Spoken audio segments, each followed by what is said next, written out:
몇 해 전 팬데믹 상황이 시작되고 모두가 집안에 갇혀서 살게 되었을 때 저희 아이들 성화가 시작됐습니다. 다른 친구 집에는 다 강아지가 있는데 왜 우리 집엔 없냐입니다. 일단 데려오기만 하면 우리가 다 키우고 다 할 테니까 걱정 말고 한 마리만 키우자는 거였습니다. 나중에 그것이 사실이 아니었음을 깨닫게 됐는데요. 저는 원래 그렇게 개를 키우는 거 관심이 없었습니다. 오히려 이제 개에 매달리는 그런 분들을 보면서 오히려 거기 쓸 돈이면 어려운 사람들을 도와야 되는 거 아니냐라는 생각을 했습니다. 특히 아내가 이 개를 키우는 것을 반대했던 이유는 본인이 어렸을 때부터 개를 키우기 시작해서 아주 오랫동안 한 17년 가까이 지내다가 떠나보낸 그런 아픈 기억이 있기 때문에 반대했었습니다. 그래서 우리가 개는 키우지 않고 그렇게 보고 싶으면 집 근처에 유기견 센터에 가서 시간이 있을 때 가서 개를 보도록 하자. 그렇게 정리를 했습니다.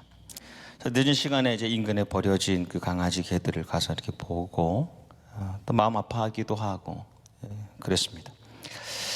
근데 몇 주가 지나고 어느 날 아내가 이제 셀폰으로 한국의 한 웹사이트를 보여주는데 이렇게 보니까 개 사진이에요. 한 강아지의 이제 사진이었는데 정말 색깔도 이상하고 아주 작고 볼품이 없는 개였습니다. 한국에는 1년 매년 한 해에 주인에게서 버려지는 개가 유기견이 8만 마리 됩니다. 병들어서 키우기 싫으니까 버립니다. 또 노화되면서 자꾸 손이 많이 가니까 버립니다. 생활 형편이 어려워져서 버리기도 하고요.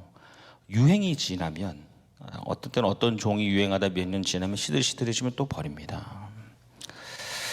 그런 한국의 유기견들은 보통 열흘에서 20일이 됐는데도 주인이 찾아가지 않으면 안락사를 시킵니다.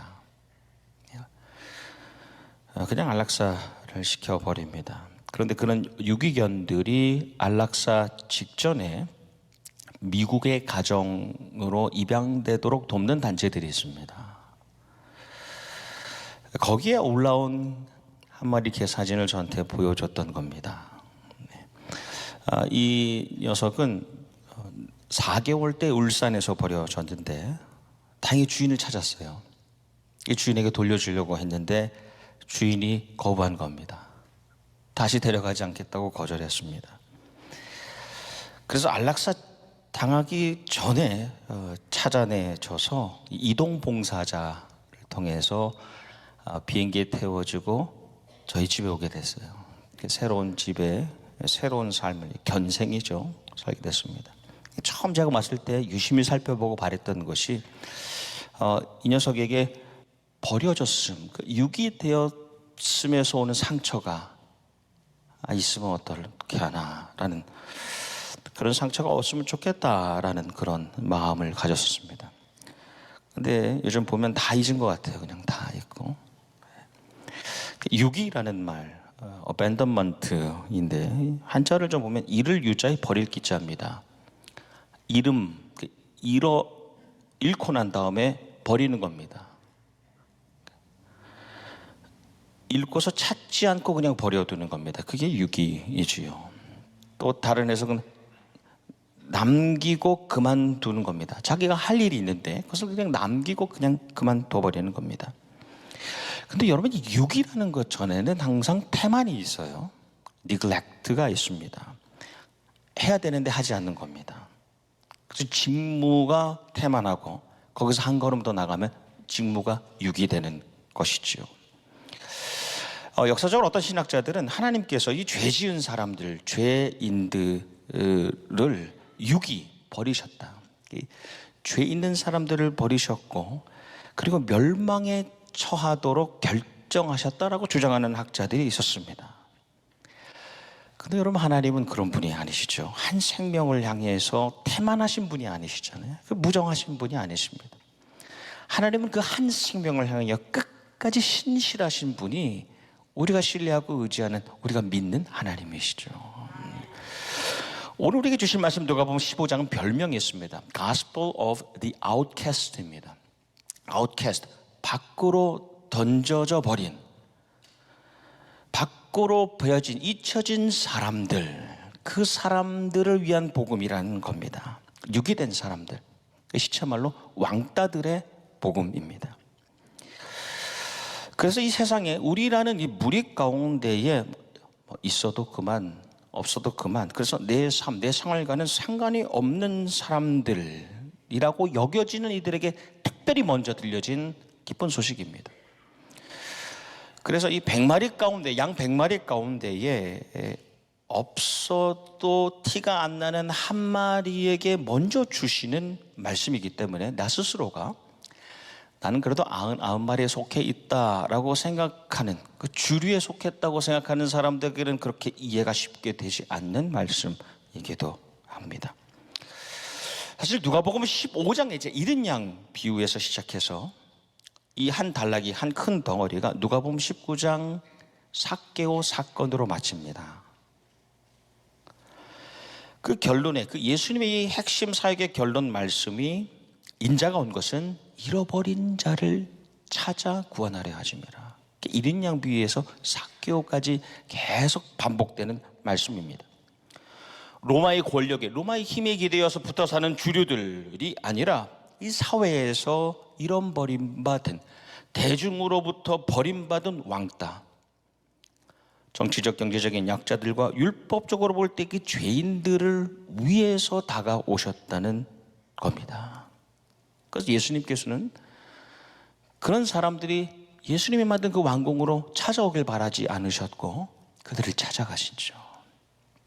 그들이 왕궁으로 오길 바라신 것이 아니라 그들의 자리에서 태어나시고 그들을 찾아내시고 그들과 실제로 함께 사시고 그렇게 사심으로 그들을 살려내셨던 것이죠. 예수님 생애 그 처음부터 마침까지 버려진 자들의 삶으로 사셨습니다. 그게 인카네이션, 성, 육신, 종의 형체를 가졌음의 능력이죠. 예수님께서 요단 동쪽, 요단강 이 동쪽 베레아라는 지역으로 일부러 가십니다. 찾아가시는 겁니다. 그때 죄인들이 말씀을 들으러 나오는데 이어진 말씀을 보니까 그들을 환영하시고 접대하셨다. 그 축복하셨다는 겁니다. 무엇이냐?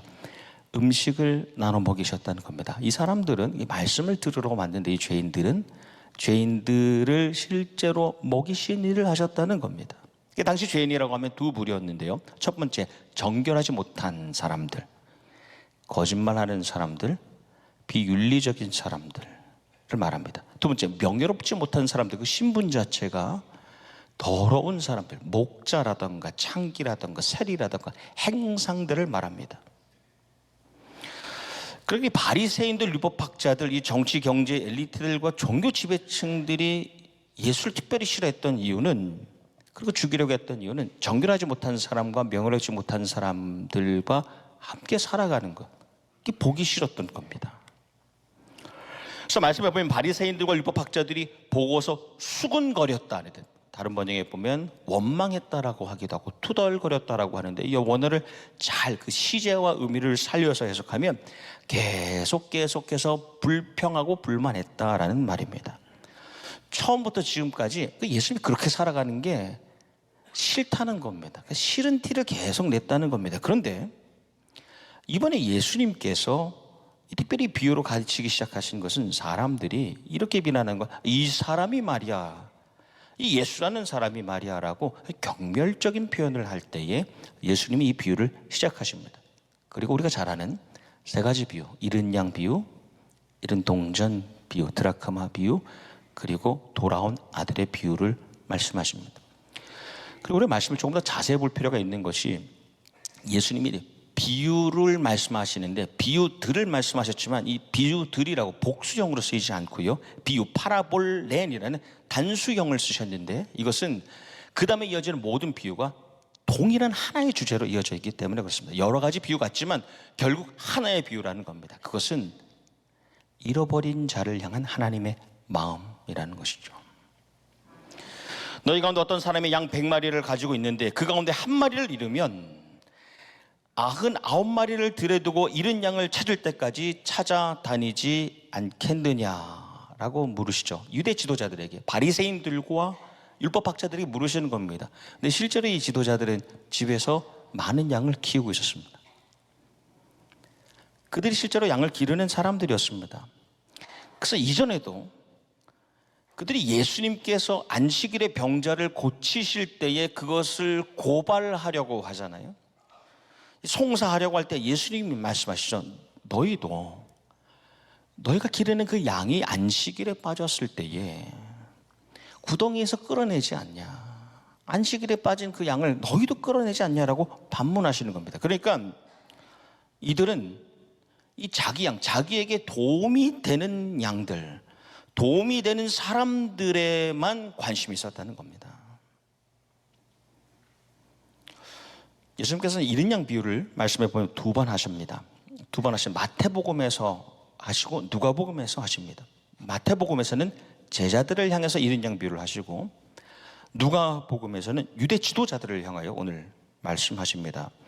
먼저 제자들을 향해서 잃은 양이라고 하실 때, 잃은 양은 믿음은 있는데 상처를 받았어요. 실망하고 실족하고 떠나간 사람들, 소자, 작은 자들, 그들을 잃은 양이라고 하셨습니다. 그래서 그들을 시험에 들게 하는 것은 차라리 연자맷돌을 메고 바다에 빠지는 것이 낫다라고 말씀하시죠. 오늘 유대 지도자들에게 말씀하실 때 잃은 양은 믿음이 있는 것처럼 보이지만 믿음이 없어서 방향을 잃어버린 사람들입니다. 때로는 세상 따라가고 사랑 따라가고 성공 따라가는 무지하고 방황하는 그런 사람들을 말합니다. 여러분, 신앙 공동체라 해도, 교회라 해도 때로는 우리라는 무리 안에서 상처를 받고 시험에 들어서,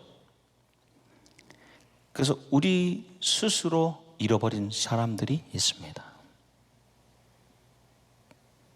떠나간 사람들. 또한 때로는 우리 무리 안에 한 번도 들어와 보지 못하고 정말 영원히 이러다가 잃어버릴 것과 같이 여겨지는 사람들이 있죠. 다시는 못 오게 되겠구나.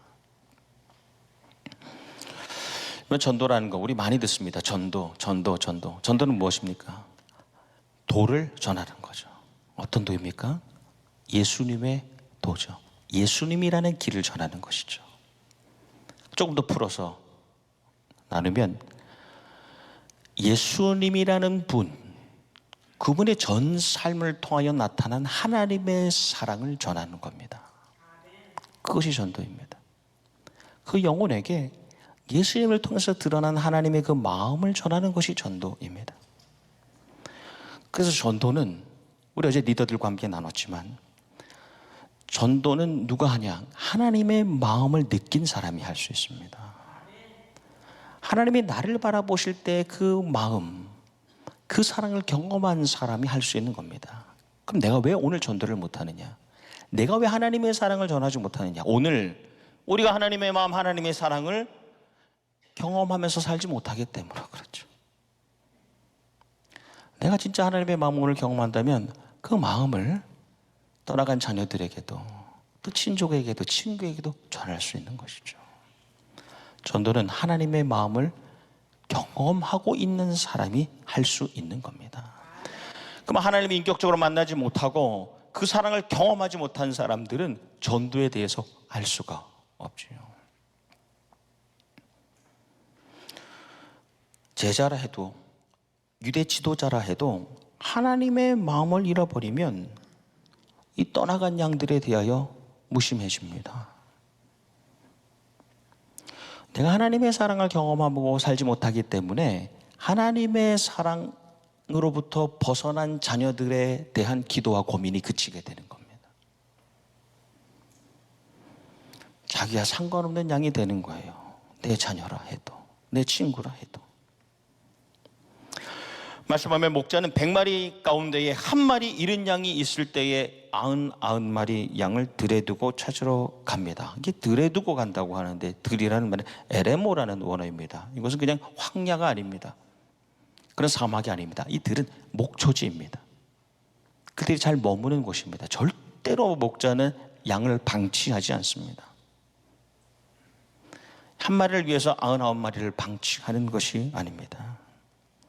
안전한 곳에 맡겨두고 실족하고 방황하는 일을 찾아서 나서는 것이죠. 오늘 말씀 우리 5절을 읽어왔는데 빠지지 않고 4번에 반복하여 나오는 말씀이 찾아내기까지 찾아다니다 찾아낸즉 찾아내었노라입니다. 찾아내기까지 찾아다니는 거, 찾아낼 때까지 찾아다니는, 찾아내었을 때에 찾았다고 말하는 겁니다. 하나님의 마음을 가진 사람의 습관이고 핵심입니다. 언제부턴가 이른 양과 같은 내 아들, 이른 양과 같은 내 딸, 내 손주, 내 친구, 우리 교인을 찾아낼 때까지 찾아내야 되는 겁니다. 내 속에 우리 마음에 그 마음을, 하나님의 마음을 상실했기 때문에 찾아낼 때까지 찾으려 하지 않습니다. 찾는 척만 합니다. 찾다가 포기합니다. 우리가 울타리를 넘어서는 게 참 힘들어요. 울이라는 말 자체가 울타리에서 나온 말입니다. 우리는 참 좋은 말이지만 그것이 울타리가 될 때에 그 울타리를 하나님의 마음이 우리 울타리를 넘어서지 못하게 되는 겁니다. 우리 집, 우리 가정, 우리 구역, 우리 교구, 우리 생활 안에 머무는 99마리의 양에만 마음을 두는 겁니다. 그럼 어느새 99마리의 양이 97마리가 되고 86마리가 되고 72마리가 되고 41마리가 되고 12마리가 되고 3마리가 되고 1마리가 되고 남아있는 99마리만 마음을 쓰고 우리 울타리 안에 우리가 갇히기 때문에 떠나간 사람들, 잃어버린 사람들에 대한 관심이 없어집니다. 그 이유는 우리가 하나님의 마음을 느끼며 살지 못하게 그렇습니다. 하나님의 마음은 땅끝까지, 유대와 사마리아 땅끝까지 변함이 없으시고 하나님의 마음은 지금부터 끝날까지 변함이 없으시고 우리는 변해도 하나님의 마음은 변하지 않으시죠. 그래서 찾아내기까지 찾으러 가십니다. 목자가 그 양을 찾아서 돌아올 때에 그림을 그려보면 다양하게 돌아올 수 있겠죠. 지팡이로 치면서 일로 가라 절로 가라 데려올 수도 있고 또 혼을 내면서 데려올 수도 있습니다. 근데 이런 방황하던 양의 마지막 모습을 보면요, 지쳐있지 않았겠습니까? 걸음조차 옮기지 못했을 겁니다. 그래서 말씀은 어깨에 양을 메고 오는 겁니다. 그 양의 다리를 가슴에 모으고 안아서 옵니다. 무지로 아집으로 떠나갔던 양도 자기 힘으로 돌아올 수 없어요. 끝까지 주님의 힘을 의지할 때에 돌아오게 됩니다. 그리고 돌아옴도 그래서 자기를 주장할 수가 없는 겁니다. 돌아오는 것까지도 주님의 찾으심과 주님의 도우심 가운데 있는 것이죠. 이 장면을 그려보면 멀리 이 양을 안고 어깨에 메고 돌아오는 그 모습을 99마리의 양도 보지 않았겠습니까? 네. 얼핏 생각하면 야, 어떻게 우리를 이렇게 두고 가냐, 나는 안 중요하냐, 우리에겐 관심 없냐 라고 생각할 수도 있는데 이 양들이 이렇게 생각하지 않겠습니까? 혹 내가 길을 잃어도 저 목자는 똑같이 나를 찾아내기까지 찾고 저렇게 안고 오지 않을까. 내가 좋아하는 사람들, 나를 좋아해 주는 사람들, 우리라는 울타리에 갇히면 그것을 넘어서는 하나님의 마음을 우리가 닫아버리는 겁니다. 전통적인 유대 격언 가운데 이런 말이 있다고 합니다. 하나님을 거역하는 자가 이 세상에서 멸망하면, 하나님을 거역하는 자가 이 세상에서 멸망하면 하나님께는 큰 기쁨이 된다. 말이 전혀 안 되는 건 아니죠. 근데 예수님께서는 그 말을 그 유대인들의 격언을 바꾸시는 겁니다. 하나님을 거역하고 떠나갔던 자가 멸망당하지 않고 돌아오면 하나님께는 그 어떤 것보다 큰 기쁨이 된다는 것이죠. 한 영혼, 한 생명, 한 사람의 삶. 나의 마음으로 보면 시기와 질투가 올라옵니다. 저도 그래요. 하지만 하나님의 마음으로 보면 그들이 살아간다는 것, 그들이 돌아온다는 것, 그만큼 기쁜 것이 없습니다.